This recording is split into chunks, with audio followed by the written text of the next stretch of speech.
निधि company, खजाना company, समझ गए?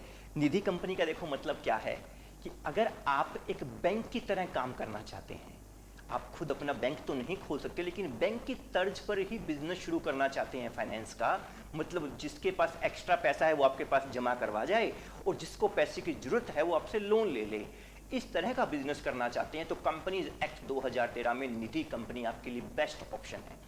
इसके अलावा आप किसी और तरीके से लोगों से पैसा लेकर लोगों को ही पैसा देने का काम नहीं कर सकते। लीगली काम करने का यही एक तरीका है सबसे छोटे रूप में। हालांकि निधि कंपनी से और आगे बढ़ोगे तो आपके पास एनबीएफसी का ऑप्शन होता है, उसके बाद बैंक्स का ऑप्शन होता है, जो कि जिसके ऊपर आरबीआई की बहुत सारी गाइडलाइंस लगती है। लेकिन निधि कंपनी में आरबीआई की कोई गाइडलाइंस नहीं लगती, इसलिए वेरी इजी टू फॉर्मुलेट है और इजी टू ऑपरेट है इन कंपैरिजन टू एनबीएफसीज और बैंक्स एटसेट्रा। ठीक है जी, तो निधि कंपनी के बारे में सारा कुछ जानते हैं इस वीडियो के अंदर, तो प्लीज दोस्तों इस वीडियो को एंड तक जरूर देखना। ओके, देखिए निधि कंपनी का ऑब्जेक्टिव क्या है। ऑब्जेक्टिव में साफ साफ लिखा है cultivating the habit of thrift and saving amongst its members. क्या ऑब्जेक्टिव है कि जो भी निधि का मेंबर बनेगा, देखिए निधि काम करता है मेंबर्स के बेस में। मेंबर्स के बेस पे मतलब कि अगर किसी को आपके यहाँ पैसा जमा करवाना है तो आपका मेंबरशिप फॉर्म भरेगा और आपके पास पैसा जमा करवा देगा। अगर किसी को आपसे पैसा लोन के रूप में लेना है तो भी वो आपका मेंबरशिप का फॉर्म भरेगा और आपसे लोन के पैसे ले जाएगा।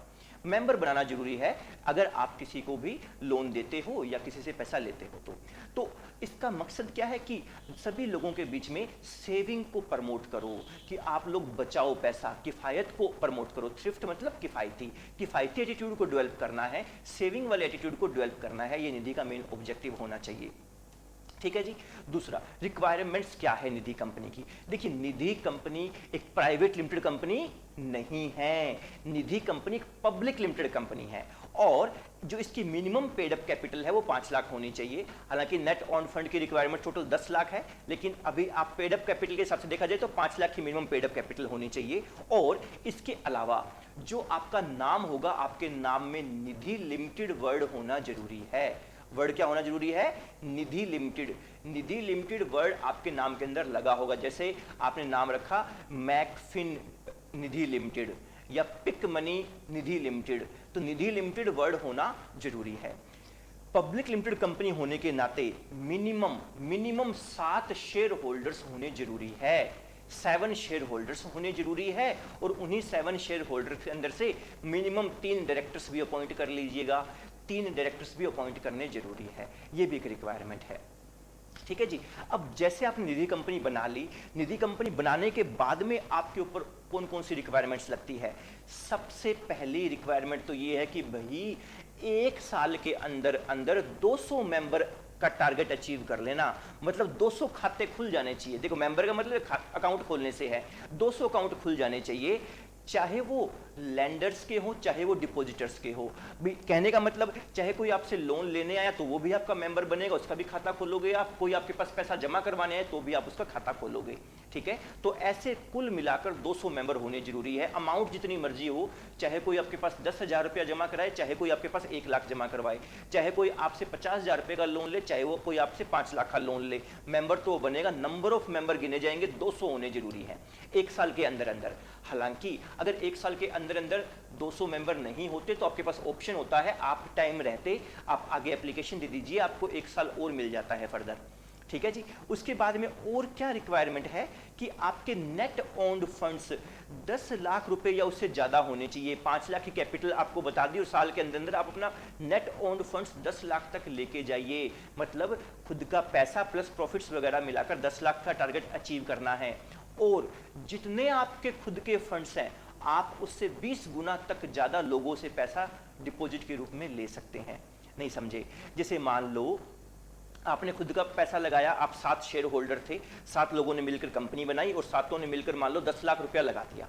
10 लाख रुपए पेड अप कैपिटल से आपने अपनी निधि लिमिटेड शुरू कर ली। आपने खुद के 10 लाख रुपए लगा रखे हैं ना, अब जिनके पास पैसा फालतू वो आपके पास मेंबर बन के पैसे जमा करवा सकता है। तो जो लोगों से पैसा जमा लेना है वो 20 गुना तक ले सकते हो, 10 लाख के 20 गुना तक, मतलब 2 करोड़ रुपए तक इकट्ठा कर सकते हो। समझ गए? 2 करोड़ रुपए तक आप लोगों से ले लो, 10 लाख आपका खुद का है, 2 करोड़ 10 लाख हो गया। अब इस पैसे को आप जिसको उधार चाहिए उसको उधार भी दे सकते हो। ठीक है, अभी हम देखेंगे कि डिपॉजिट्स कौन कौन से डिपॉजिट के खाते खोल सकते हैं, कौन कौन से लोन के अकाउंट खोल सकते हैं, लेकिन इन शॉर्ट ये समझ लो कि जो लोगों से पैसा उठाना है वो आप 20 गुना तक उठा सकते हो खुद के पैसे को देखते हुए। ठीक है, दूसरा, जो आप लोगों से पैसा लोगे वो आप उनके एफडी अकाउंट भी खोल सकते हो, टर्म डिपॉजिट अकाउंट भी खोल सकते हो। टर्म डिपॉजिट का बस ये मिनिमम रिक्वायरमेंट है कि 10% टोटल होना जरूरी है। अगर 100 रुपये लोगों से लेते हो तो 10 रुपये से ज्यादा एफडी वाले खाते आपके पास होने चाहिए। ठीक है जी। इसके बाद में रिस्ट्रिक्शंस क्या है निधि के ऊपर, रिस्ट्रिक्शंस पढ़ना जरूरी है। सबसे पहले रिस्ट्रिक्शन है कि निधि कंपनी केवल जो मैंने आपको बिजनेस बताया केवल वो बिजनेस करेगी, चिट फंड का काम नहीं करेगी, हायर परचेज कंपनी या लीजिंग कंपनी की तरह काम नहीं करेगी। समझ में आ गया?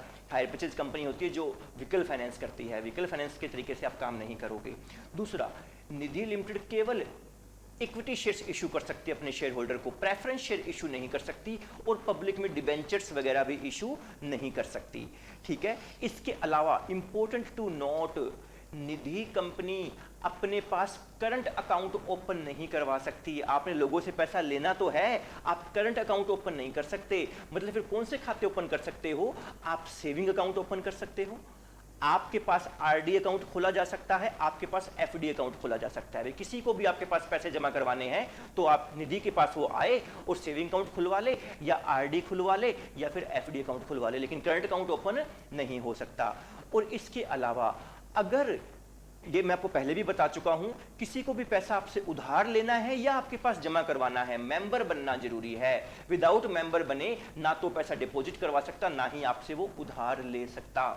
ठीक है, इसके अलावा मेंबर कोई भी बॉडी कॉर्पोरेट नहीं बन सकती। मतलब कोई प्राइवेट लिमिटेड कंपनी तुम्हारी निधि कंपनी के अंदर मेंबर बनना चाहे, नॉट अलाउड। कोई पार्टनरशिप फर्म आपकी निधि के अंदर कोई मेंबर बनना चाहे, नॉट अलाउड। मतलब इंडिविजुअल्स ही मेंबर बन सकते हैं। इन शॉर्ट मैं आपको बता रहा हूं। दूसरा, देखो जब आप लोन दोगे, गोल्ड लोन वगैरह हम लोन दे सकते हैं निधि कंपनी, तो सिक्योरिटी आपके पास रखी जाएगी, लोग आपके यहाँ सिक्योरिटी गिरवी रखेंगे, आपसे लोन लेकर जाएंगे। तो जो लोगों से आपने सिक्योरिटी ली है उस सिक्योरिटी को तुम आगे गिरवी रखकर और लोन ले ले निधि कंपनी, ये पॉसिबल नहीं है। मतलब निधि कंपनी सिक्योरिटियां जो उसके पास आई है वो आगे और गिरवी रखकर लोगों से पैसा नहीं उठा सकती या और बैंकों से पैसा नहीं उठा सकती। इंपॉर्टेंट टू नोट है। इसके अलावा देखो, निधि कंपनी को अपना बिजनेस करना है, माउथ पब्लिसिटी से अपना बिजनेस करो। आप वैसे एडवर्टीजमेंट नहीं कर सकते, अलाउड नहीं है। और ना ही किसी को ब्रोकरेज दे दे के आप अपने क्या है डिपॉजिट्स सोलिसिट कर सकते हो। ऐसा नहीं है कि आप ब्रोकरेज दे रहे हो या कमीशन बांध दिया आपने कि आपको 10% कमीशन मिलेगा, आप हमारे लिए डिपॉजिट्स लेकर आओ या लोन लेकर आओ। ऐसा तरीका पॉसिबल नहीं है। आप अपने एम्प्लॉयज रख लो, एम्प्लॉय से काम करो और अपना बिजनेस आगे बढ़ाओ, आपको अलाउड है। ठीक है, अब हम पढ़ते हैं दो मेन चीजों को, डिपॉजिट्स के बारे में और लोन्स के बारे में। पहले डिपॉजिट्स देखते हैं। देखिए डिपॉजिट्स, मैं एक तो चीज आपको पहले बता चुका, 20 गुना से ज्यादा आप डिपॉजिट नहीं ले सकते। आपका जो खुद का पैसा लगा है उससे 20 गुना से ज्यादा आप डिपॉजिट नहीं ले सकते। दूसरा, जो एफडी है, मैंने कहा आप सेविंग अकाउंट खोल सकते हो, आप आरडी अकाउंट खोल सकते हो, आप एफडी अकाउंट खोल सकते हो। एफडी अकाउंट जो खोलोगे मिनिमम 6 महीने की एफडी कर सकते हो और मैक्सिमम 5 साल की 60 महीने की एफडी कर सकते हो। ऐसे जो आरडी अकाउंट खोलोगे मिनिमम 1 साल का आरडी अकाउंट खोलना पड़ेगा और मैक्सिमम आप 5 साल का आरडी अकाउंट खोल सकते हो। और सेविंग अकाउंट में तो कोई टाइम पीरियड होता ही नहीं, आपको पता ही है। और सेविंग अकाउंट के जो ब्याज की रेट है, जो कोई भी नेशनलाइज बैंक है देश का, उसकी जो भी हाईएस्ट ब्याज की रेट है उसके अंदर 2% और जोड़ लो, मैक्सिमम इतना सेविंग का ब्याज दे सकते हो तुम। और जो एफडी और जो आरडी के ब्याज की रेट है, तुम्हें नेशनलाइज बैंक की रेट नहीं देखनी है एफडी आरडी के अंदर। एनबीएफसी, कोई भी देश की एनबीएफसी का जो हाईएस्ट एफडी या आरडी का जो ब्याज की दर है उतनी तुम भी दे सकते हो।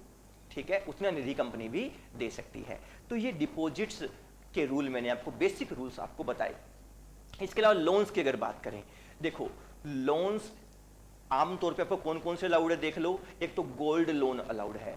गोल्ड लोन में आपको स्ट्रिक्ट टू गोल्ड नहीं रहना, मतलब आप गोल्ड भी गिरवी रखकर लोन दे सकते हो, आप सिल्वर भी गिरवी रखवा सकते हो, आप कोई और कीमती ऑर्नामेंट्स आभूषण भी अपने पास गिरवी रखवा के आप लोन दे सकते हो। किसी के पास प्लेटिनम का कोई मान लो और कोई नेकलेस है या कुछ भी चीजें हैं तो वो चीजें भी आप गिरवी रखकर लोन दे सकते हो। गोल्ड लोन ही कहलाएगा, समझ गए।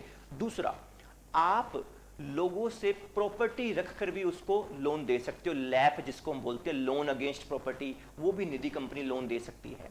इसके अलावा लोगों से एफडी, अपना इंश्योरेंस पॉलिसीज, या फिर इसके अलावा कोई नेशनल सेविंग सर्टिफिकेट्स वगैरह है, तो ऐसी चीजें गिरवी रखकर भी आप लोन दे सकते हो। बस व्हीकल लोन अलाउड नहीं होता, बाकी इस तरह के लैप वगैरह आपको सारे अलाउड है। हाँ, कैश क्रेडिट, सीसी लिमिट वगैरह भी ये भी अलाउड नहीं होती। मतलब आप लैप करो, आप बाकी पर्सनल लोन दो, गोल्ड लोन दो, वो सब तरह के लोन्स आपको अलाउड है। समझ गए? इसके अलावा अगर in case of immovable property, third point ध्यान से देखो, in case of immovable property the loan shall not exceed 50% of the value of the property offered as security and the repayment period shall not exceed 7 years. बिल्कुल, जो आप lap दोगे ना, अगर 1 करोड़ की प्रॉपर्टी लिए तो 50 लाख तक का लोन दे सकते हो 1 करोड़ की प्रॉपर्टी के पीछे। मतलब मिनिमम 50% आपको क्या है, मार्जिन रखना ही रखना है। और रीपेमेंट पीरियड जो आपका है वो क्या है, 7 साल होना जरूरी है। मैक्सिमम 7 ईयर्स हो सकता है, 7 साल से ज्यादा का आप नहीं दे सकते। तो ये बेसिक मैंने आपको निधि के सारे रूल्स बताए हैं। ठीक है, तो आई होप ये आपको वीडियो पसंद आई होगी। अगर आपको वीडियो पसंद है तो प्लीज़ हमारे चैनल को लाइक एंड सब्सक्राइब जरूर कर दीजिए। और अगर आपके कोई डाउट्स है तो आप प्लीज़ कमेंट बॉक्स में उन डाउट्स को भी क्या है पोस्ट कीजिए। Thank you.